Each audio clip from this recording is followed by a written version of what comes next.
Ռաֆի Սամվել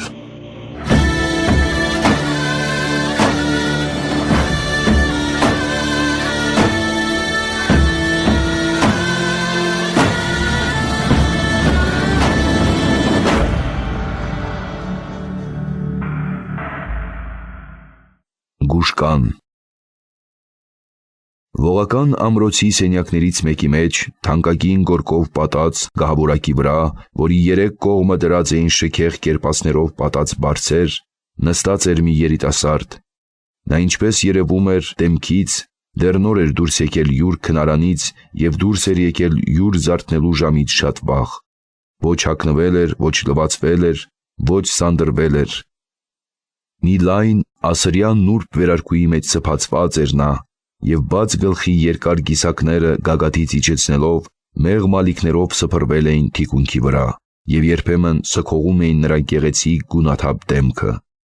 Նրան հանգիստ մատները անդադար ոլորուն էին փոքր-ինչ ուռած կարմրագույն շրթունքի նորաբույս ընչացքը, թեթև ոլորելու շատ պաշար չէին գտնում։ Այդ ցույց էր տալիս սրտի խորին խռովությունը, իսկ սևորակ նշաձև աչքերի մեջ նշմարվում էին մի անբացատրելի վրդովմունք։ 25 տարեկան հազիվ կլիներ նա, նուրբ կազմվածքով և փոքր-ինչ մուգ դեղնագույն դեմքով, որ պահպանվել էր նրա մեջ ժառանգական արյունից։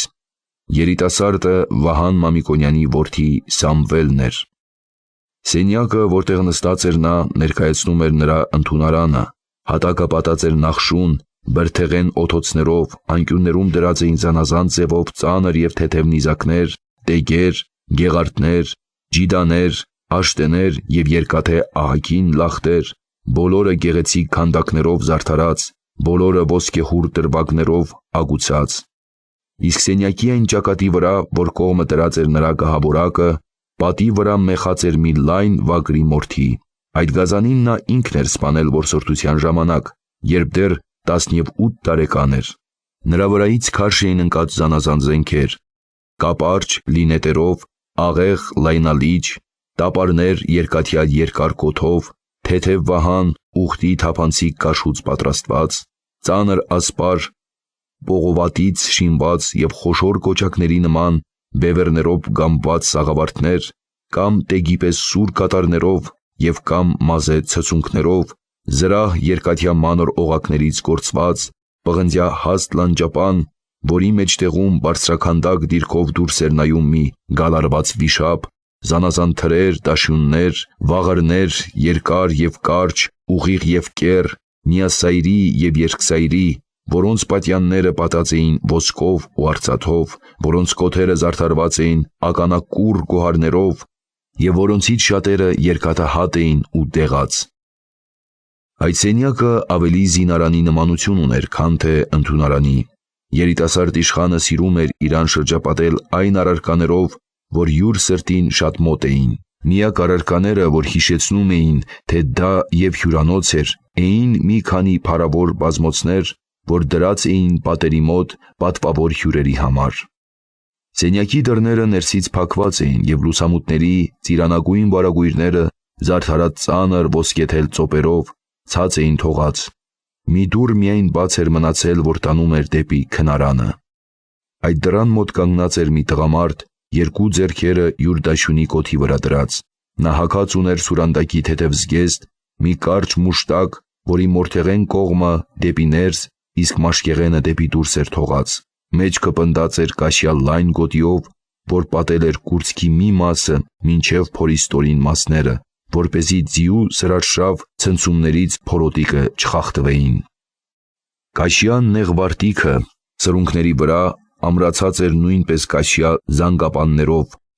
ոտներին հագած ուներ մազե թանձր տրեխներ, նույնպես մազե տակերով, գլխին դրած ուներ թաղիքյա բոլորակ գլխարկ, որի վրայի կերպասյա փաթոթի ծայրերը ծածկում էին մերկ պարանոցը և ծածանվում էին լայն թիկունքի վրա։ Նրա տարիքը դեռ չէին անցել 35-ից, բայց կարճ կանգրահեր մորուքի մեջ արդեն նկատվում էին սպիտակ մազեր։ Բնականից թուխ դեմքը ավելի մռայլ գույն էր ստացել եղանակների խստությունից և երկար ժամանակ արևի տակ այրվելուց։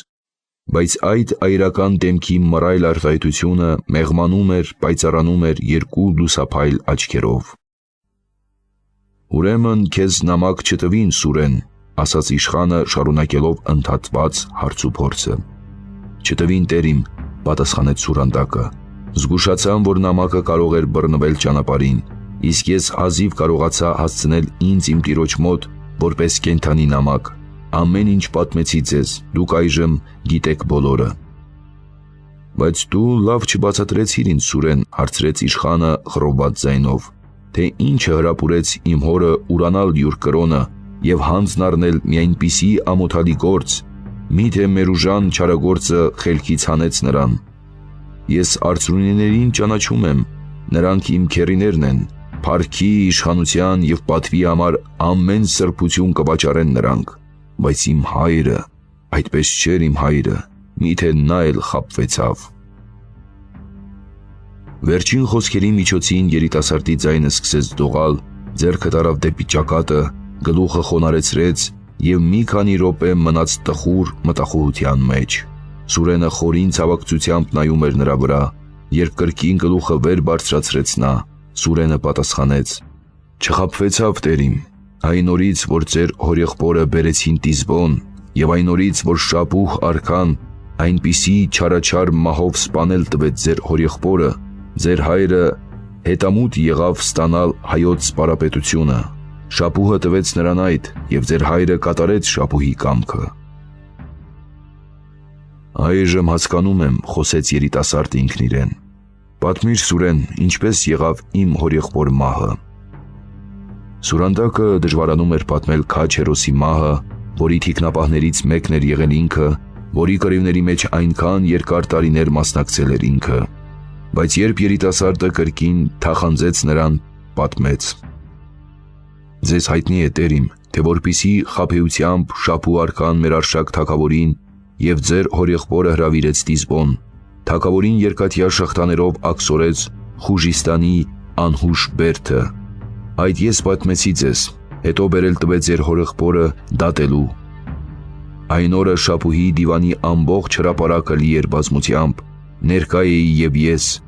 երբ կանգնեցրին ձեր հորեղբորը դիվանի առջև, երբ Շապուհը նայեց նրա վրա և տեսնելով անձով փոքրիկ, արհամարանքով հարցրեց. «Դու էիր, որ այդքան տարի կոտորում էիր արիներին, պարսիկներին,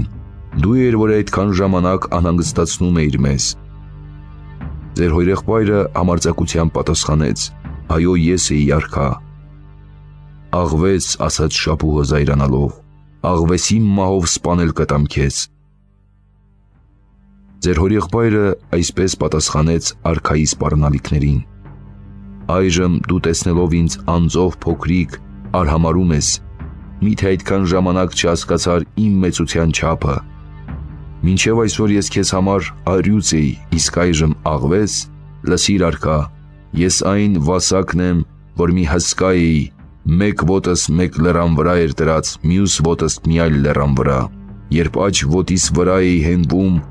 աջակողմյան լեռը գետնի տակն էի տանում, իսկ երբ ձախ ոտիս վրա էի հենվում, ձախակողմյան լեռը գետնի տակն էի տանում»։ Շապուհը հարցրեց. «Ասա ինձ, որոնք են այդ երկու լեռները, որ դու գետնի տակն էիր տանում»։ Նա պատասխանեց. «Երկու լեռներից մեկը դու էիր, մյուսը հունաց թագավորը։ Քանի որ հայոց նախարարների մեջ միաբանություն կար, քանի որ նրանք կապված էին իրանց թագավորի հետ, և քանի որ մենք պահում էինք մեր հայր Ներսեսի խրատները, այնքան ժամանակ Աստված մեզ հետ էր, և մենք կարողանում էինք խրատել մեր աշխարհի թշնամիներին, որոնց թվում և քեզ արքա։ Բայց երբ մեր նախարարների երկպառակտությունը մատնեց մեր թագավորին քո ձեռքը, այն օրից մենք ինքներս մեր կործանումը պատրաստեցինք։ Այժմ ինչ որ կամենում ես արա, ես պատրաստ եմ արքա»։ Հրապարակի վրա հավաքված ամբողջ բազմությունը զարմանում էր ձեր հորեղբոր համարձակության վրա, զարմացավ և ինքը Շապուհ արքան և գովեց նրա քաջությունը։ Բայց հետո հրամայեց մորթել նրան, կաշին տիկ հանել, լցնել խոտով և տանել անհուշ բերդը։ Այնտեղ դրված է նա, իբրև նախատինք, շղթայակապ արշակ թագավորի աչքի առջև,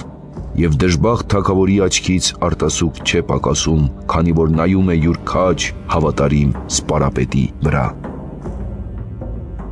Երիտասարդը լսելով ցավալի պատմությունը թաշկինակը տարավ դեպի լճածած աչքերը և ծածկեց յուր արտասուքը։ Հերոսը հերոսի նման մեռավ բացականչեց նա։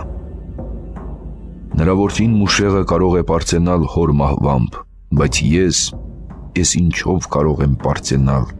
Ես պետք է հավիտենական նախատինքի տակ մնամ։ Իմ հայրը յուր եղբոր սպարապետությունը ստանալու համար դառնում է նրան սպանել տվող շապուհի ձեռքում մի անարգ գործիք։ Եվ այժմ Պարսից զորքով գալիս է ողողելու Հայաստանը արյունով։ Թշվառ եմ ես, թշվառ, ինչով պետք է քավեմ այդ նախատինքը։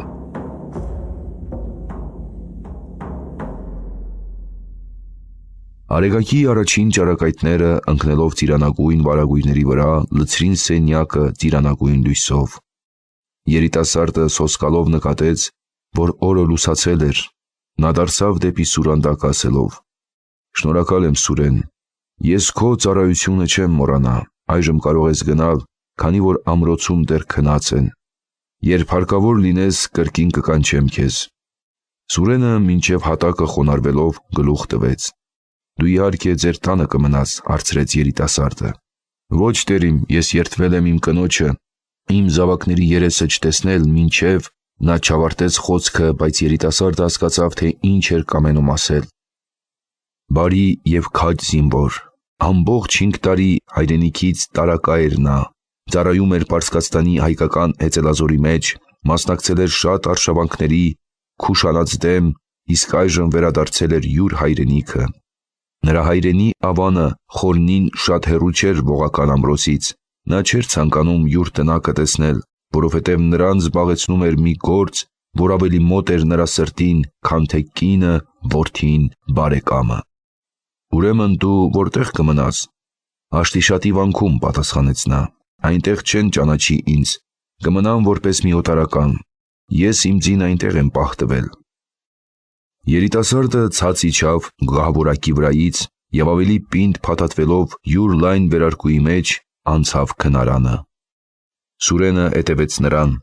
Նա մոտեցավ յուր մահճակալին և ձեռքով մի կողմ ծալեց մահճակալի առջևի փռած գորգը։ Հետո մատը սեղմեց երկաթյա հազիվ նշմարվող զսպանակի վրա, իսկույն հատակի տախտակամածը բարձրացավ և հայտնվեցավ մի քառակուսի ծակ։ «Դու ծանոթ ես այս անցքի հետ», դարձավ նա դեպի Սուրենը։ «Ինչպես ծանոթ չլինել տերիմ», պատասխանեց Սուրենը մի առանձին զգացմունքով։ «Այդ սենյակը հանգուցյալ սպարապետի քնարանն էր։ Ես դեռ պատանի էի, իմ երեսին մի մազի հետք անգամ չկար, երբ այդ սենյակի հատակը ավելում էի»։ Սուրենը մանկությունից սնվել մեծացել էր այդ ամրոցում, Մամիկոնյանների գյուղացին լինելով իբրև մի շնորհալի և մաքուր տղա, նրան բերեցին ամրոց։ Երբ բավական վարժվեցավ, սենյակապետի պաշտոնն էր կատարում։ Երիտասարդը պատուհանից վեր արեց կայծահանը, կայծքարը և աբեթը, զարկեց միմյանց, կայծերը ցայտեցին, աբեթը բարևեցավ, նրանով վարեց ծծումբի լուցկին, իսկ վերջինով վարեց մոմպատի կծիկը և տվեց Սուրենի ձեռքը ասելով. «Դե անցիր»։ Սուրենը կրկին անգամ լռությամբ գլուխ տվեց, յուր սովորության համեմատ երեսը խաչակնկեց, հետո ցած իջավ քառակուսի նեղ ծակից, որտեղից մի մարդ հազիվ կարող էր անցնել։ Երիտասարդը ցած թողեց տախտակյա փոքրիկ դռնակը և անցքը ծածկեց գորգով։ Այդ ամրոցի հատակի տակ կային բազմաթիվ ստորերկրյա անցքեր, որոնք ցանցատեսակ լաբիրինթոսի նման տանում էին դեպի զանազան կողմեր։ Գլխավոր սենյակները, որոնց մեջ բնակվում էին ամրոցի տերերը, ունեին իրանց առանձին գաղտնի անցքերը, որոնք հատակի խորքերում միանում էին և այդպիսով պահպանում էին հաղորդակցություն թե միմյանց մեջ և թե դրսի հետ։